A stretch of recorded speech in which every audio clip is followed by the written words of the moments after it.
how climate lockdowns became the new battleground for conspiracy-driven protest movement.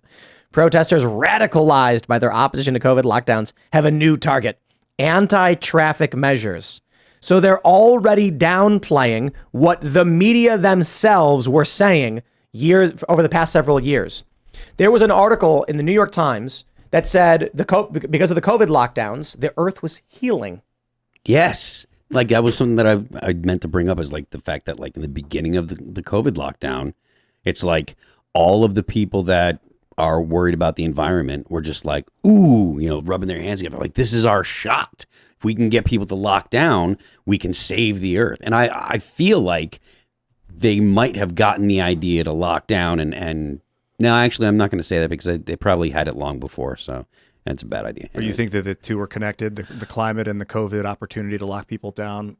No, I think that the idea for a climate lock, I was going to say that, or pontificate that the idea for a climate lockdown might have got started because of COVID, but then I thought about it and they probably had these plans started previous to that. So that's why I didn't want to say it, but that was a bad think idea. Slowing the rate of carbon dioxide production is okay, but if it's going to destroy or hinder humanity, I think that's the wrong tactic, because we can reuse the carbon dioxide, particularly to turn it into graphene and other materials. Reuse the methane also and turn it into carbon dioxide and graphene. My problem with those kind of like global scale plans that people have, if they mess up, you're looking at a death toll in the billions. You mean if they take too much carbon out of the air, they could kill all the trees and murder humanity? Well, I mean, I don't know for sure, but like, Bill Gates' plan to blot out the sun, that is an actual legit plan that Bill Gates has been talking. Like, I don't know if they're talking about using something to seed the clouds and make more clouds, or actually putting some kind of filter up there to block out the sun. But he's talked about it and he's serious. I think that's a terrible idea. Blocking the amount of sun that falls on the earth seems like it only has a bajillion and a half ways that it can go wrong and kill people. That's the only way to beat the robots, man. Yeah, right. Yeah, you gotta blacken the skies. Bro. We don't know if it was us or the robots. Yeah. Also, plant life relies heavily on sunlight. I also think it's interesting because so many of these agendas, whether it's the World Economic Forum or the United Nations, for some reason, they all have seemed to identify the year 2030 as like their end goal, right? Agenda 2030. And even the WEF has their own sort of like iteration of it that also concludes in 2030. China has their 2030 plan too. They also have a 2025 one, but I think it'll be really interesting. And that's why I think this election really is so pivotal, because I think the world, not just America, will take two very different trajectories, right? If you have someone like Donald Trump in office, I would argue that Agenda 2030 is not going to just get, carte blanche, blank sign off by Donald Trump to enforce it. Whereas if you have someone like Joe Biden, who empirically throughout the United Nations and the WHO pandemic treaty, his actions have shown that he's sort of on board with that. And a lot of his advisors are too. I think you will see two very, very different outcomes for the world writ large, depending on who wins this election cycle. And I really think that even if like someone, and I don't really care if it's Donald Trump or someone else, but if it is Donald Trump, like, I don't think that it's like a guarantee that he can navigate us through the coming tumultuous situation of, the WEF trying to take over the world. I think that Donald Trump is just a maybe.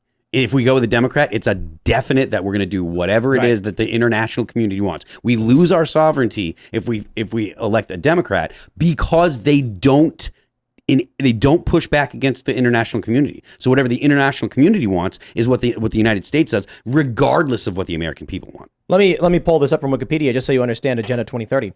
This is from Wikipedia, Sustainable Development Goals from the UN.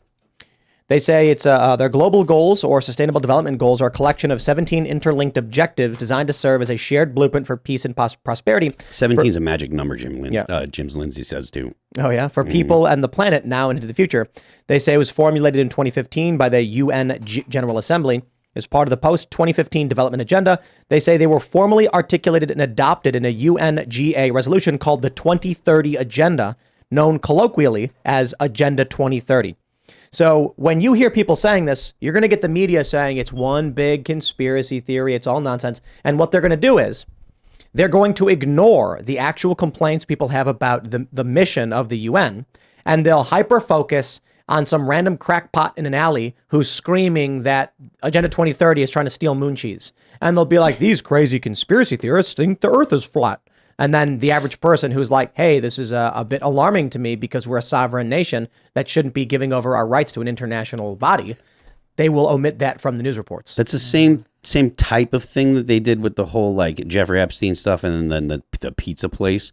Like they used the crazy guy going to the pizza place to deflect from like Epstein actually getting arrested and going and the trial, and him actually being found guilty of human trafficking and stuff. They were using the Pizza Gate stuff to discredit the idea that there were actually, right. And everyone knows that Epstein had been, found guilty of trafficking, that Ghislaine has been found. Yeah, he cut some deal, but early on, yeah. But everyone knows that was the situation. Everyone knows that there have been no names released, and yet people still will say things like, "Oh, Pizzagate." You're thinking that it's kind of crazy to think that there are people in the government that are pedophiles. There's multiple court cases that have been found that these people did. Wasn't like Prince Andrew directly implicated? Prince Andrew couldn't wear certain clothing at the funeral of the Queen because of his embarrassing the royal family. Like he couldn't wear his official cape or something like that. I think it was military dress. I'm not sure what it was, but there was official stuff that the prince should have been able to wear. It's like ceremonial. Yeah, but he disgraced them. Look at this. Goal number 1 is no poverty.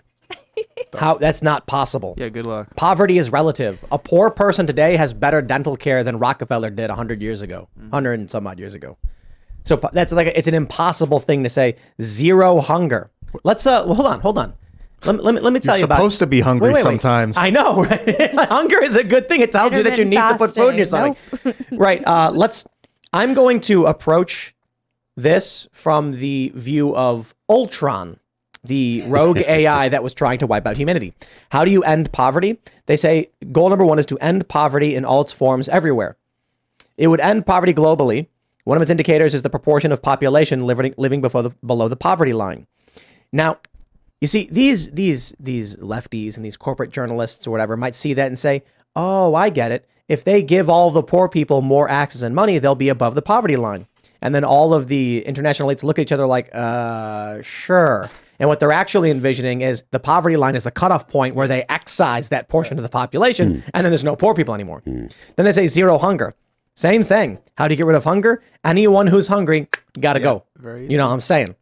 Good health and well-being. Anyone who's not, gotta go. Quality education. Once again, those who are not getting quality education, you gotta go. And wait, before you go on, anyone that says that about getting rid of people that are in good health, look at what Canada's doing now with MAID. Like when you first hear it, you think, oh, it would never happen. But if you think real quick, oh, wait a minute, it's literally happening in Canada. They are encouraging people that are a burden to the system to kill themselves. This is not far-fetched. This is not imaginary. This is exactly what a lot of the NGOs want to see happen. The idea that nations should end and we should be a global community and a global country or whatever you want to call it. I got to be honest. Like, if you were to look through this, population reduction does seem to be a general path towards accomplishing a lot of these goals. Absolutely. Let's think about this. How do you get rid of poverty? Well, if we have mechanization and automation, and you remove a large portion of the population through MAID or whatever, or through even degrowth. Like this is the thing people need to understand about this. They assume, and the media would want you to assume this, that there's a conspiracy theory where the global elites are going to go around killing people. It's like, okay, well, maybe with medical assistance and dying or in death or whatever up in Canada, you have something like that. But it's really just like, don't have kids, abort your kids, sterilize your kids, take birth control. That's degrowth. That is one way to achieve the goal. It's did you guys ever play? We talked about this before. Fallout. Mm-hmm. Oh yeah, play them all. I can't remember which one it was, but in the end, one of the endings is, for those that aren't familiar, it's a post-apocalyptic world wiped out by nukes. There's a gigantic, super intelligent mutant being who says, "You can choose to. I'll let you go and you can live, but you have to be sterilized so that you can't reproduce anymore because you're old world or something to that effect." I think that's the first one. Yeah, I think so. So the general idea is, no, you're mistaken. No one wants to reduce population. They just don't want you to have kids. And then in 20, 30 years, population will have been reduced. Mm-hmm. Tell me about degrowth. Degrowth is essentially, so the way that the argument goes is our capitalist society depends on infinite growth, right? It has to keep growing because we keep having more people. We have to keep producing, and we live on a finite Earth. We live on an Earth with a limited amount of resources, and we are going to use them up. So what we need to do is we have to have a net zero impact on the environment. So that means we don't have an impact. Net zero means a totally zero impact on the environment. And you're going to achieve that through degrowth, which means you have to have a contraction of the economies of the countries on the planet. Your GDP is directly related to your life expectancy. Every point of GDP that your country goes down, there is a corresponding number of deaths that happen. So degrowth means population shrinking. And that is intentional. Now it starts off, and I'm looking back to the first half of the 20th century.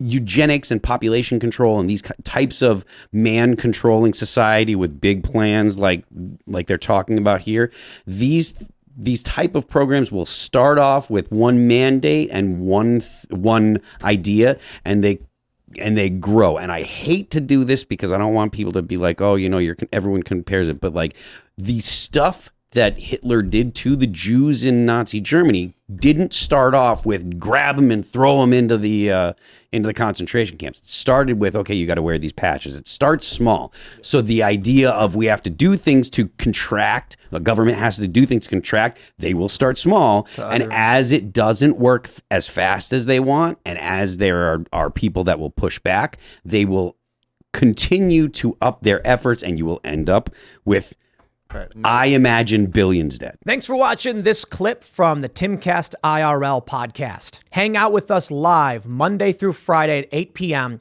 and become a member over at timcast.com for uncensored, members-only shows exclusive. Thanks for hanging out, and we'll see you all next time.